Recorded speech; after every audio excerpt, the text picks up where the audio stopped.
지난주 수요일에는 우리 종로 시찰 재직 연합 수련회를 우리 교회에서 잘 치렀습니다. 그리고 목요일에는 우리 교회에서 하는 재직 간친회로 온 재직들이 함께 모여서 2020년 한 해 더욱더 교회에 충성하고 헌신하기로 다짐하면서 귀한 친교의 시간을 나눴습니다.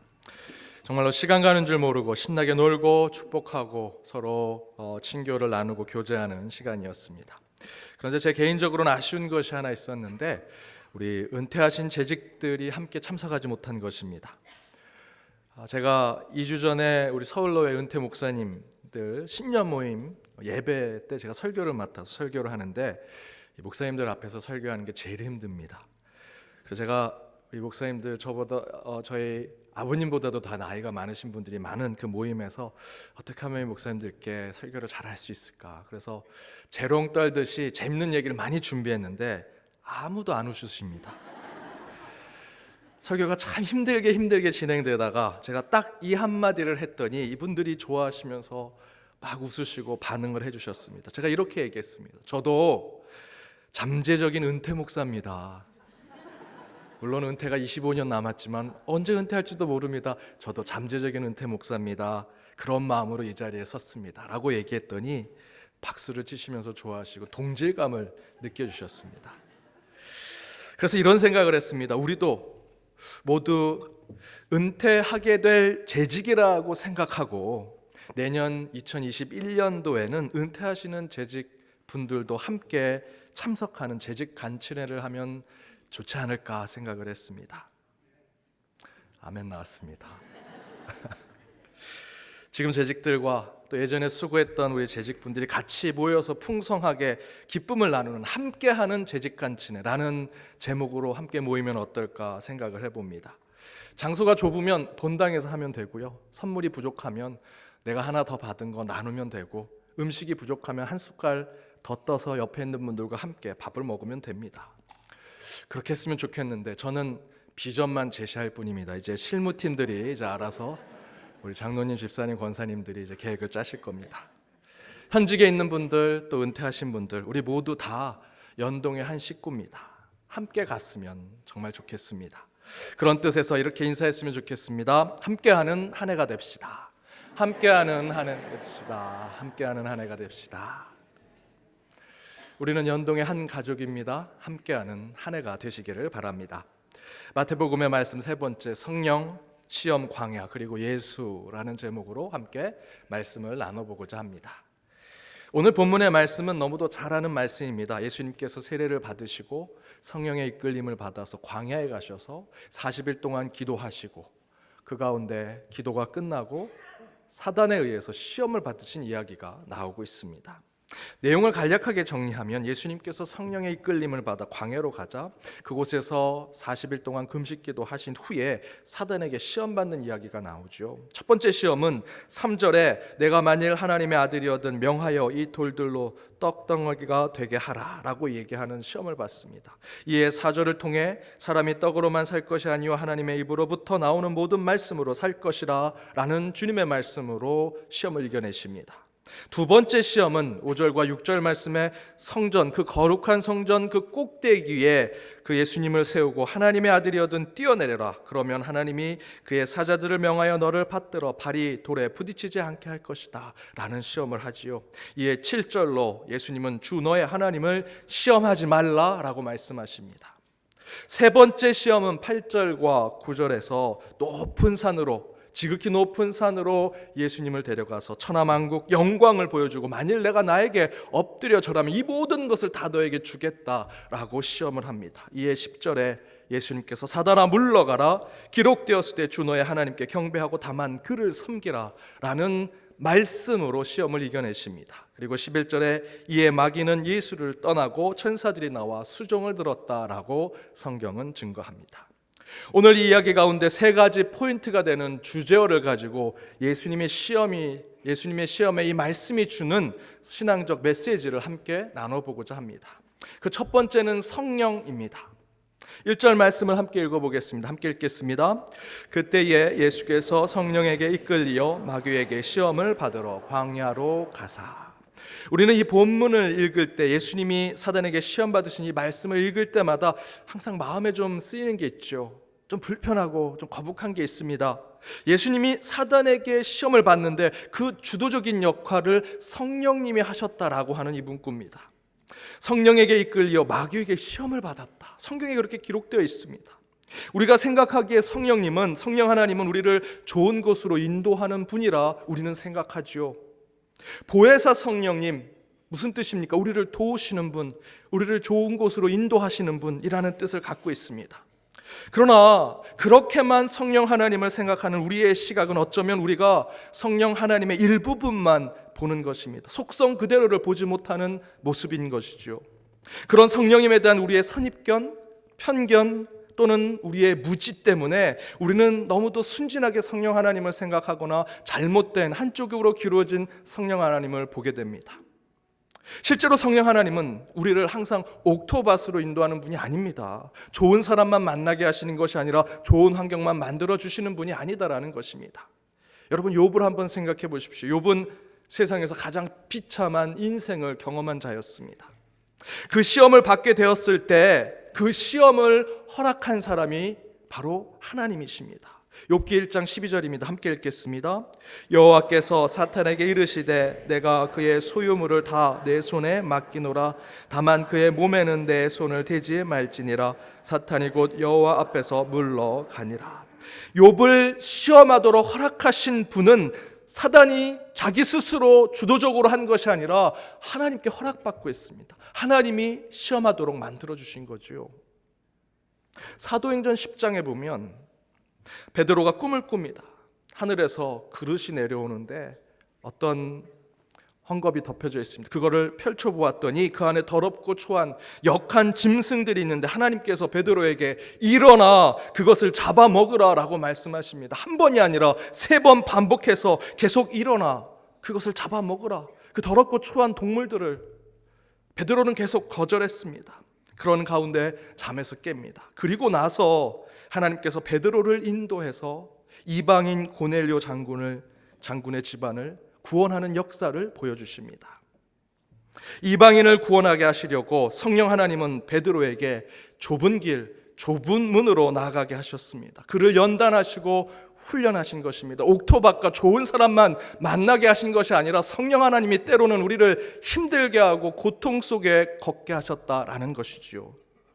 이처럼 성령 하나님은 분명히 우리에게 좋은 일을 하게 하시고 도우시는 분인 것은 맞지만 한 가지 우리가 반드시 기억할 것은 성령 하나님은 우리를 좋은 곳만 가게 하거나 좋은 사람만 만나게 하는 것이 아니라 그런 여러 가지를 통해서 우리를 성숙하게 하시는 분이다라는 것입니다.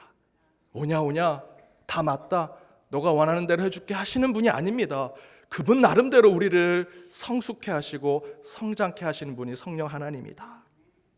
그래서 성령 하나님은 때로 우리를 실패하게 하십니다. 넘어지게 하시고 눈물 흘리게 하십니다.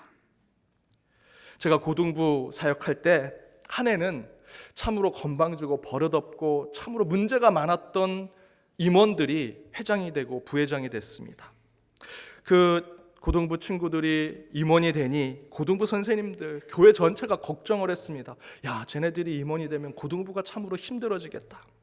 제가 그 임원들을 데리고 수련회를 가야 되는데 그 친구들의 고집, 그렇게 버릇없는 이 친구들의 교만을 어떻게 정말 신앙 가운데 제대로 인도할 수 있을까 고민하고 기도했습니다. 임원 수련회 가기 전에 제가 병원을 갈 일이 있어서 병원에 가서 잠시 진료를 기다리는 중에 잡지 하나를 봤는데 미국 해병대에서 훈련하는 방법이 그곳에 적혀져 있었습니다. 한 산을 정해서 훈련병들이 각 지점에서 그 산을 향해 가는데 길을 따라가는 것이 아니라 그냥 일직선으로 가는 겁니다. 정상만 보고. 중간에 절벽이 있으면 암벽 등반을 해야 되고, 물이 있으면 수영을 해야 되고, 늪이 있으면 늪을 밟고 지나가야 합니다. 또한 가파른 길이 있으면 몸을 낮춰서 온몸으로 기어서 그 산에 올라가는 것이죠. 동물을 만나면 동물과 싸워서 그 일직선으로 정상까지 가는 것입니다. 그렇게 산길을 따라 올라가는 그 훈련을 제가 그 임원들을 두고 했습니다. 30분이면 올라갈 길인데 그 임원 친구들이 1시간 반, 2시간 돼서야 하나씩 올라오는데 옷에 흙이 다 묻어 있고 어떤 친구는 상처를 입고 눈물을 흘리면서 올라옵니다. 미국에서 막 왔던 고등부 친구가 있었는데 그 친구는 하늘에다 F자 욕을 계속합니다. 선생님 들으라고. 그렇게 힘들게 해서 다 모였습니다.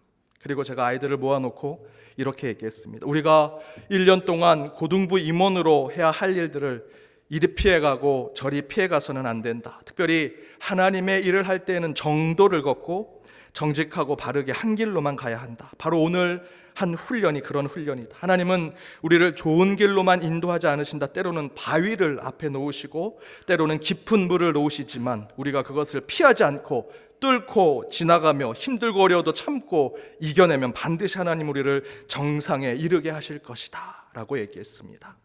그렇게 훈련의 목적을 이야기하고 그 친구들과 함께 기도하고 수련회를 통해서 1년을 계획하고 함께 그 고등부를 이끌어갈 때 그 친구들이 어느 해보다도 훌륭하게 그 고등부를 이끄는 모습을 지켜보았습니다. 제가 그렇게 힘든 훈련을 한 것은 그 임원 친구들이 미워서 골탕을 먹이려고 했겠습니까? 아닙니다. 오히려 그들을 사랑하기 때문에, 고등부를 너무나 사랑하고 그 하나님의 교회를 애정으로 품고 있기 때문에 그들을 힘들고 어렵지만 그 훈련을 시킨 것입니다. 사랑하는 여러분, 성령 하나님은 때로 우리를 광야로 내모십니다. 때로 우리를 풍파를 만나게 하십니다.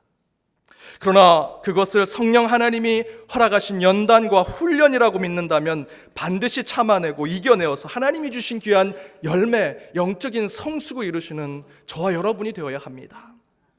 오늘 말씀에 예수님도 분명히 성령님이 인도하는 그곳, 그 광야로 나가면 그곳에서 사단의 시험이 있는 것을 알고 있음에도 불구하고 성령의 이끌림을 받아 광야로 나가셨습니다.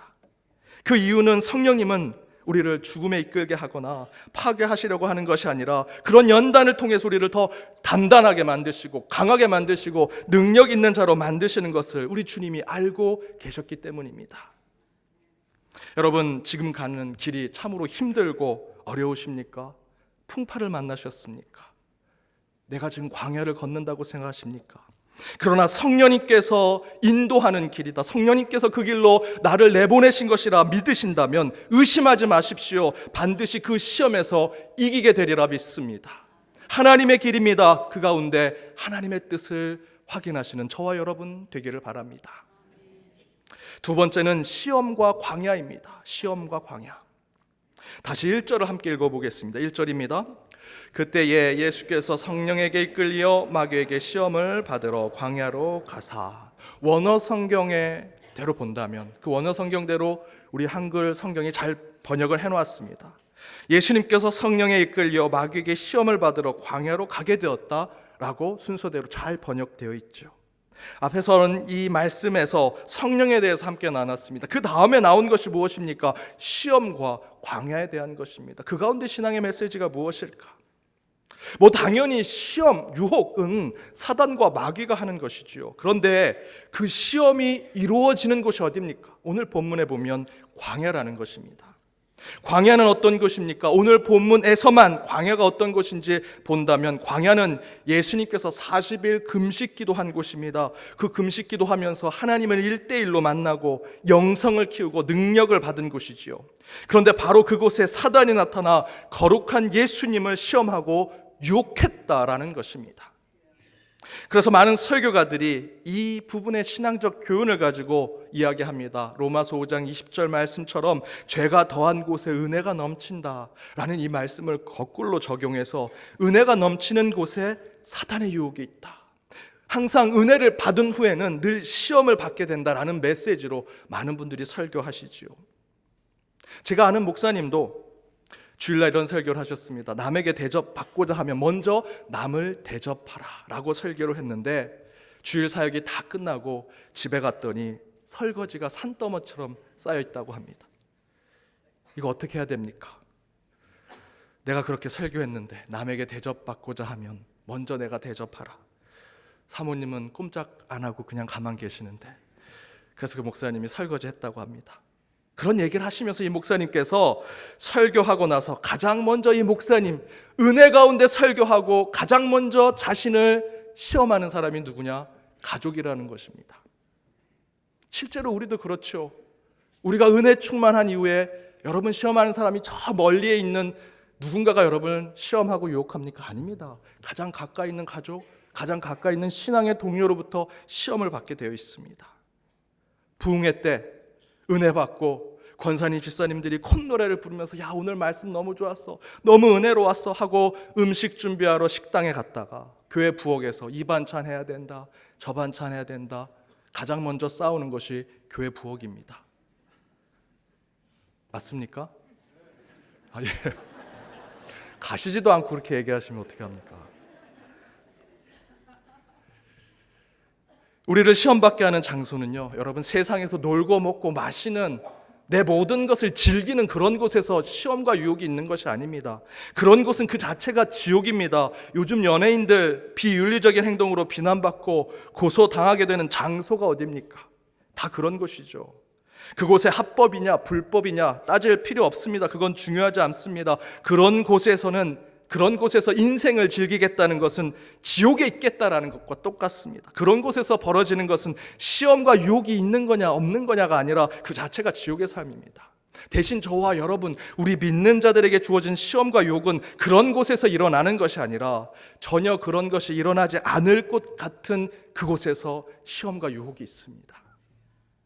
부흥회가 끝나고 모두 은혜를 받았는데 사람들이 그 은혜 받은 그 충만한 가운데 함께 모여서 음식을 준비하는데 그곳에서 설마 싸움이 있을까? 그런데 그곳에서 싸움이 있습니다. 다툼이 있습니다. 하나님의 교회를 운영하는 그리고 사역하기 위해 거룩한 목회자와 거룩한 장로들이 모여 있는 당회는 서로 축복하고 사랑하고 격려하는 그런 당회라고 생각하는데 그렇지 않은 교회가 너무나 많습니다. 하나님의 일을 한다고 회의하면서 서로 삿대질하고 비난하고 욕설까지 하는 곳이 성당회라는 곳입니다. 물론 하나님의 일을 하기 위해선 당회가 치열하게 대화하고 논쟁하고 열심히 대화하면서 함께 하나님의 일들을 만들어 가야 합니다. 저는 그래야 된다고 믿습니다. 그러나 당회에서 네 편 나누고 서로 정치하려고 하고 하나님과 교회, 성도들과 지역사회는 안중에도 없고 내 말이 반드시 적용돼야 되고 내 뜻이 반드시 반영돼야 되고 내 권위만 내세우고 하는 모습 가운데 싸우면 여러분 어찌 그 당회가 하나님 앞에 성당회가 되겠습니까? 제가 예전에 부교육자로 섬기던 교회 당회를 들어가려고 하는데 한 장로님이 막 부교육자실에 들어오더니 두통약 좀 달라고 얘기하십니다.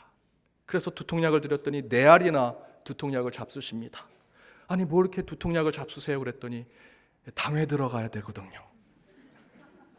여러분 당회가 뭡니까? 교회 문제를 해결하고 우리 성도들의 문제를 치유하고 회복하는 것이 당회가 되어야 되는데 당회 들어가는 장로님이 두통약을 먹고 들어가게 됐습니다.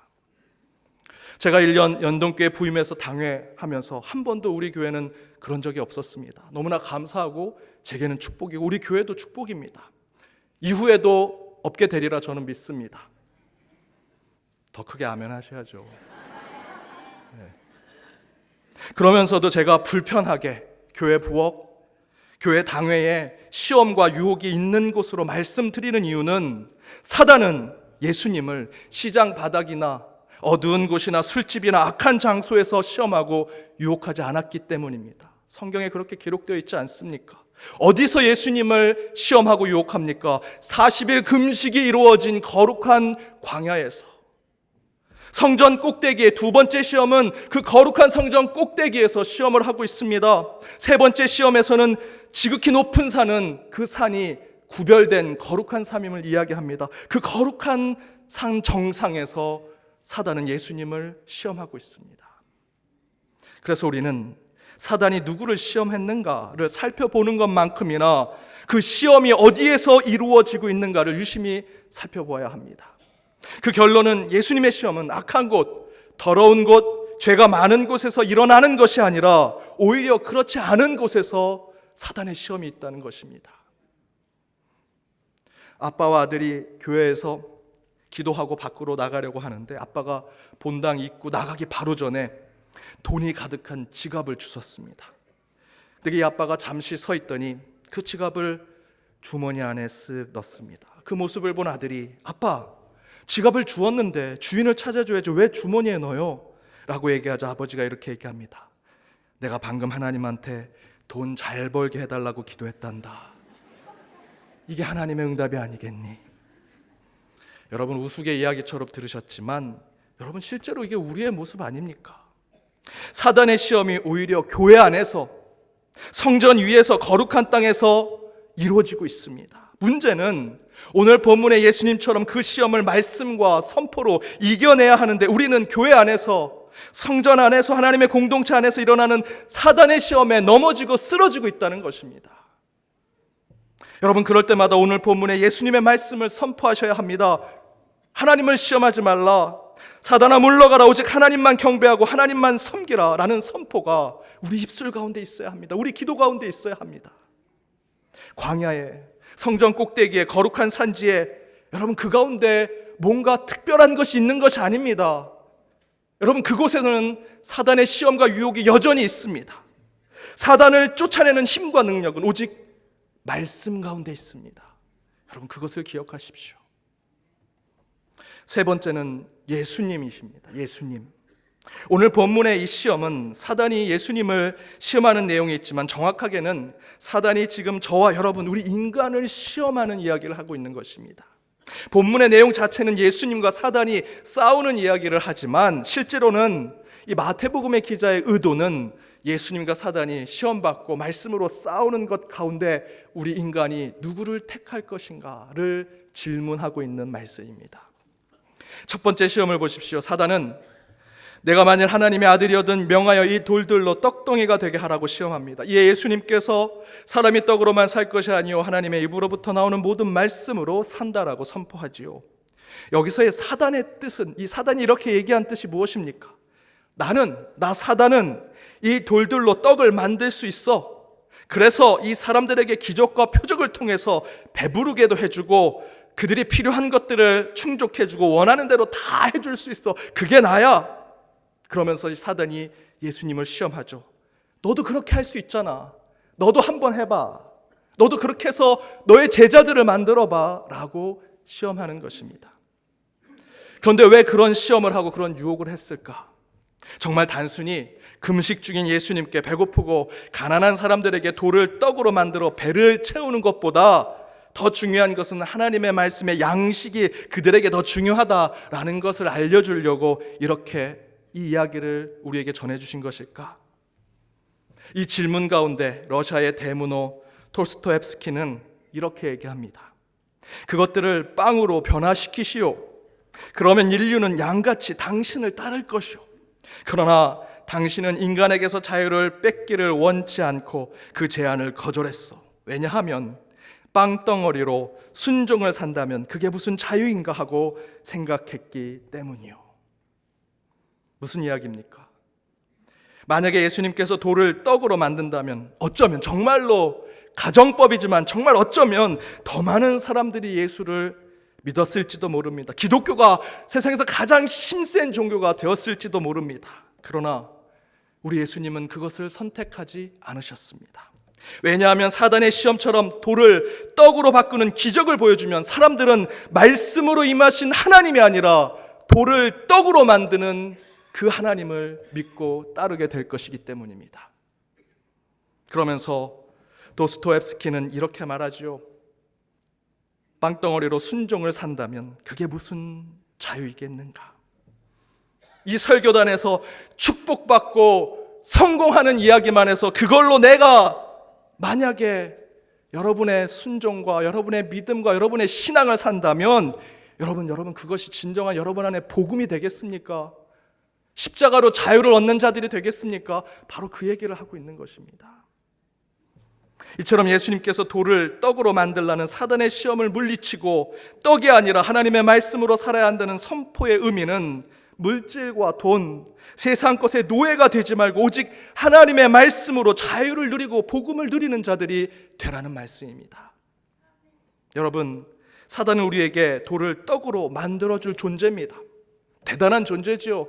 아마도 이 시대에 필요한 존재일지도 모르겠습니다. 그러나 만약 돌을 떡으로 만드는 그 사단의 시험에 넘어가면 우리는 떡의 노예가 될 것입니다. 돌을 떡으로 만드는 그 기적에 우리는 지배받고 살게 될 것입니다. 말씀이 아니라, 십자가가 아니라, 주님의 보혈이 아니라 그 떡에, 그 기적에 우리는 노예가 될 것입니다. 하나님이 허락하신 젖과 꿀이 흐르는 가나안 땅을 앞에 두고 이스라엘 백성들이 그 땅에 무섭고 두려운 거민이 있는 것을 보고 그들이 이렇게 얘기하죠. 민수기 14장 2절에서 4절, 길지만 함께 읽어보겠습니다. 이스라엘 자손이 다 모세와 아론을 원망하며 온 회중이 그들에게 이르되 우리가 애굽 땅에서 죽었거나 이 광야에서 죽었으면 좋았을 것을 어찌하여 여호와가 우리를 그 땅으로 인도하여 칼에 쓰러지게 하려 하는가? 우리가 처자가 사로잡히리니 애굽으로 돌아가는 것이 낫지 아니하랴. 이에 서로 말하되 우리가 한 지휘관을 세우고 애굽으로 돌아가자. 애굽으로 돌아가자. 애굽으로 돌아가자. 이 외침이 무엇입니까? 나는 하나님이 주시는 자유는 필요 없어. 노예로 살더라도, 지배받고 살더라도 배가 부르면 돼. 등이 따스하면 돼. 그런 애굽으로 돌아가겠다. 노예라도 좋으니 내 배를 채우는 곳으로 가겠다는 것이 애굽으로 돌아가자는 외침입니다. 그런데 여러분, 이것이 지금 우리 신앙의 외침 아닙니까? 한국교회 외침 아닙니까?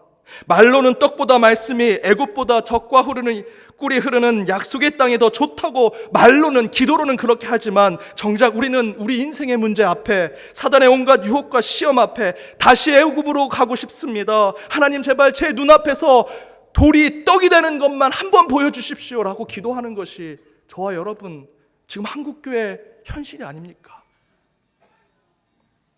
엘리야 선지자가 바알 선지자와 대결하면서 외쳤던 것이 지금에도 유효합니다. 너희가 어느 때까지 둘 사이에서 머뭇하려느냐? 여호와가 만일 하나님이면 그를 따르고 바알이 만일 하나님이면 그를 따를지라. 3000년 전 질문이 지금도 우리에게 여전히 유효하고 있습니다. 돌을 떡으로 만든 사단이냐, 오직 말씀으로 우리에게 자유를 허락할 예수 그리스도냐? 여러분, 머뭇하지 마십시오. 예수 그리스도를 선택하십시오.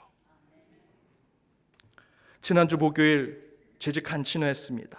마지막 친교를 나눌 때는 선물을 나눠주는데 1등 선물이 10만 원 상품권, 그리고 최고급 기타, 이번에는 전자레인지가 1등 상품이었습니다.